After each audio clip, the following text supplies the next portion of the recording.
But they are not dead. Kenya needs to unplug from the debt circuit and plug into productivity. As a party, we hear you, the citizen, when you say you want to create more wealth in the counties. That is why, staying loyal to the spirit of devolution in the Constitution, we propose to make counties shareholders in nation's wealth. We seek to attract capital into erstwhile state-owned enterprises by turning them into public-owned businesses, correcting their governance deformities, and linking them to the natural resources in the counties.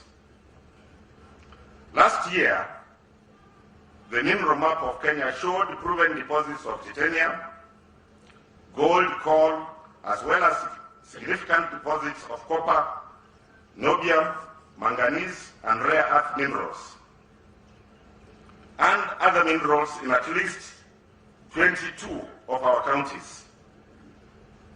That is half the country. Already, artisanal mining is being undertaken in many counties, but it is neither organized nor mechanized, thus bringing little benefit to the people or the areas from which these resources are extracted. The new public enterprise we want to create, in addition to the state-owned ones being released onto the market, open the door for exploiting the country's mineral resources, not only by mining, but through value addition, which would create employment opportunities for Kenya and the region. Once these institutions, which are spread across Kenyan counties, are adequately capitalized, it is feasible for each of them to increase their labor 1,000-fold. Kenya cannot become a net importer of labor. Kenya can become a net importer of labor by treating our friends and neighbors with respect. Kenya can become an economic powerhouse that shows the region and indeed the continent. Over time, the enterprises will expand into region and the world to demonstrate that it is possible to prosper from the resources at our disposal. Kenyans have proven time and again that when they go out into the world alone and friendless, they conquer mountains. Now we must go out together as a nation to do business with the world. If you want to restore the dignity of Pride Kenya, join us to build a bulwark of leaders who think differently. The United Democratic Party is offering a place for candidates who are not afraid to explore this country's dreams. The vote that will not make a difference is the one that goes for opposition in government or government in opposition, because they are both committed to business as usual. Choosing leaders in the current political formation will be a triumph of hope over experience. Within the coming 165 days, Kenyans can change the direction of the country travels by decisive steps to rescue it from the debt and the poverty trap. Putting Kenya on the right course for the years ahead requires focusing on long-term goals while doing the work necessary to begin recovery. We have a plan and we have the will to see it through. This is our value proposition to the country and to those who are ready to work with us. We seek to turn this election into a conversation about these issues that matter to the people of Kenya. The usual lies and distortions from opposition in government and government in opposition will continue to flow. But if Kenyans band together in sufficient numbers to be heard, we shall constitute the voice that sets the agenda for the next 5 years, 10 years, and the next 100 years. Each time leadership of this country fails to stand up for the truth, the people suffer. Kenya is faced with stark choice. We can build a country fit for its citizens and enemy of others by creating opportunities and spurring hope, or we can resign ourselves to the limited options we are being offered by continuity. In this election, we will be seeking to win the people's respect by talking straight and honestly. We are respectfully asking the Kenyan voter to send a strong contingent of United Democratic Party legislators to the county assembly and to parliament nationally to fight for ordinary people,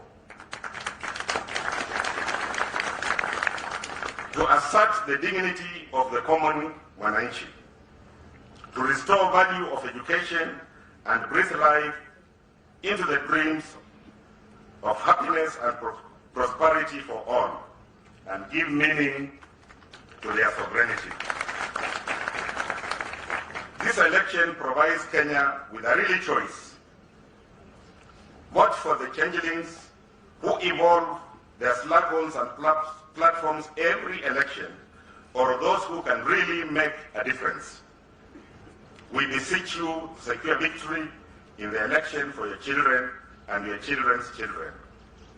We want this election to be a victory for Kenya. For over 50 years, we have tried business as usual, and we see where it has got us. The needs of our country continue to expand, but the means of addressing them remain limited. This is the time for something different. It is time to change the direction of the country, not just the people in government. It can appear as if the country is confronted with a choiceless election. We say to you, we can reclaim Kenya. If you want new ideas in Kenya, rather than politics as usual, you know what to do. Do not do the same thing and expect different results. Kenyans, whose lot has not improved over the last 10 years, 20 years, 50 years, have no reason to vote for continuation of the status quo. No one should intimidate you into voting out of fear. Vote for the difference between the ideas that will change your life and those that will keep you struggling. Thank you, and God bless you.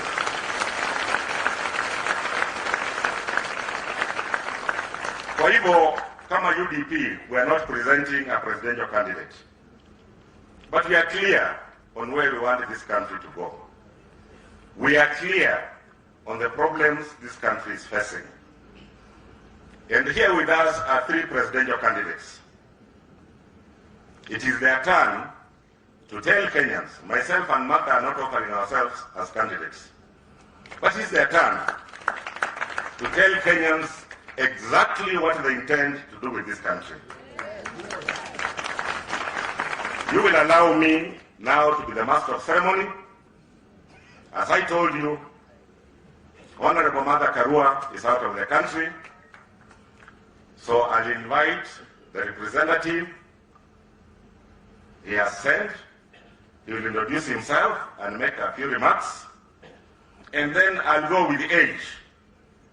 Tuko na kitita mimba Gideon Moi aseme kidogo kwa sababu yeye miaka yake ni michache kuliko hao wengine.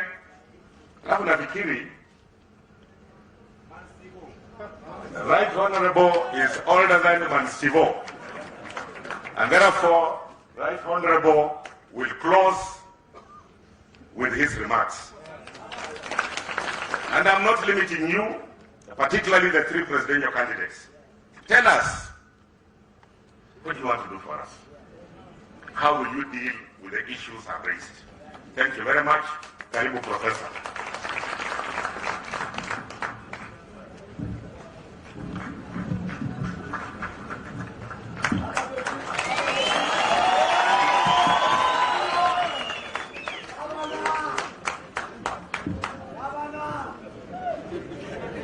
Your Excellency, Prime Minister Raila Amolo Odinga, who is also the leader of ODM Kenya, Your Excellency Alonso Musyoka, former Vice President and the wife of party leader, Your Excellency Gideon Moi, Senator Baringo County, and our host today, the party leader UDP, Bwana Jirongo, and the delegates, Amujambo.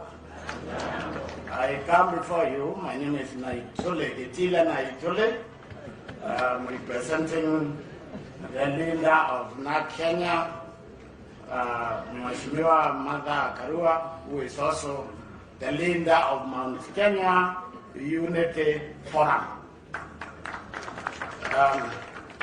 So I'm going to deliver a message. That means I'm going to read it.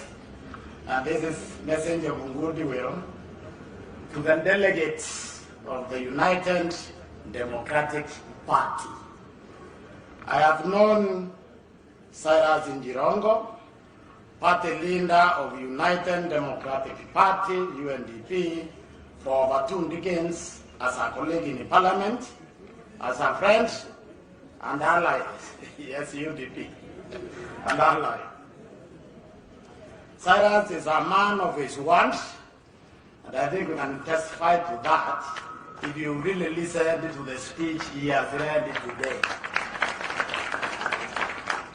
A loyal friend and a person you can rely on. Today, we started together in solidarity with the United Democratic Party as principals in One Kenya Alliance and as parties who share common ideals and the vision for Kenya. A vision of a united, prosperous, just and inclusive nation where the rights of all are respected and the opportunities shared. We congratulate the United Democratic Party and its leader, Cyrus Jirongo, on its journey so far and send our best wishes as we prepare for the August general election. May our unity and the unity of our beloved nation prevail. God bless you and God bless Kenya. So I want to just add this, that Martha Karua stands with Jirongo Kilarion Ko when he closed his speech, that the time for this country to dispense with the politicians and look for leaders has come. Politicians are preoccupied with the elections and the programs. Leaders are preoccupied with the next generation. We are looking for a leader who will take care of our children and their children. Thank you very much. God bless you.